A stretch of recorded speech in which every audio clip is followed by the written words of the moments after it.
নমস্কার বন্ধুরা, তো এটি একটি টোটো গাড়ির চার্জার।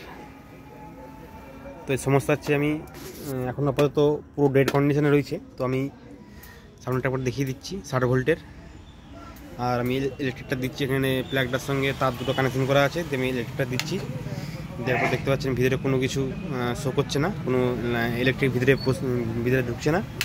সেক্ষেত্রে আমি এটা ভিতরে খুলে দেখব সমস্যাটা কী এবং রিপেয়ার করব। ভিডিওটা দেখতে থাকুন, স্কিপ করবেন না, স্কিপ করলেই তো এটা তো সমস্যাটা কি আমি এবার ইলেকট্রিকটা দেবো একবারটি। সবার আগে ফিউজটা চেক করবো। ফিউজটা এর মধ্যে একটা ফিউজ লাগানো আছে, ফিউজটা চেক করব। তো বন্ধুরা, ফিউজটা মোটামুটি ঠিকই আছে বলে মনে হচ্ছে, ভিতরে বাস্ট করেনি। এবং ফিউজটা তবুও আবার মাল্টিমিটার দিয়ে চেক করবো। তো বন্ধুরা, ফিউজটা চেক করার পর পুরোনো লাগিয়ে দিয়েছি। তারপরে কারেন্ট দিচ্ছে বন্ধুরা, কারেন্ট আসছে না। এখানে সমস্যাটা কি আমি একটু দেখব। তো বন্ধুরা, এর ট্রান্সফরমারটা একটু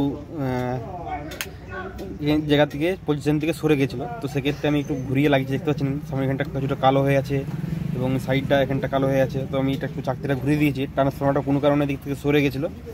তো আমি এটাকে ঠিক মেজারমেন্ট করে এই ট্রান্সফরমারটা বসানোর পর এবং ইলেকট্রিক দিলাম। ইলেকট্রিক দেওয়ার পর দেখছিলাম চলছিল না, কিন্তু আমি এখানে যে এখানেতে যে দেখতে পাচ্ছেন এটা পুরো বন্ধ করা ছিল, যেরকম ঘোরাতে দেখছি চলছে। এবং এতে যে ভোল্টেজটা আমি এক্ষুনি দেখাবো কত ভোল্ট আউটপুট করছে। সেক্ষেত্রে আমি এখানে চেক করে দেখাবো একবার ভোল্টেজটা কত ভোল্ট আউটপুট করছে। তো বন্ধুরা, এখানটা আমি সরু তার দিয়ে করে দিয়েছি এবং দেখাচ্ছি আপনাদেরকে। আমি মেনে দিচ্ছি, দেওয়ার পর দেখাচ্ছি।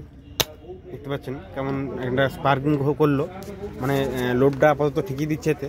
তো আমি আর বেশি কিছু করবো না এতে, কারণ ট্রান্সফরমারটারও একটু সমস্যা আছে। তো সেক্ষেত্রে আমি বেশি লোড দেবো না, আর এটা ভালো করে এঁটে দেবো। এঁটে দেওয়ার পর আর ছেড়ে দেবো জিনিসটা। যদি ভালো লাগে বন্ধু, চ্যানেলটা সাবস্ক্রাইব করবেন এবং পাশে থাকবেন। তো এখানটাতে সমস্যা যেটা ছিল আমি আরেকবার বলে দিচ্ছি। এই ট্রান্সফরমারটা সরে গেছিলো, আর এবং এটা বন্ধ ছিল। কোনো কারণে এটা কাঁচাল খেয়ে গেছিলো, মানে মোটামুটি হয়তো হাত থেকে পড়ে গেছিলো বা ছাড়া গেছিলো, যা কিছুটা হয়েছিল। তো সেক্ষেত্রে এরকম সমস্যাটা হয়েছে।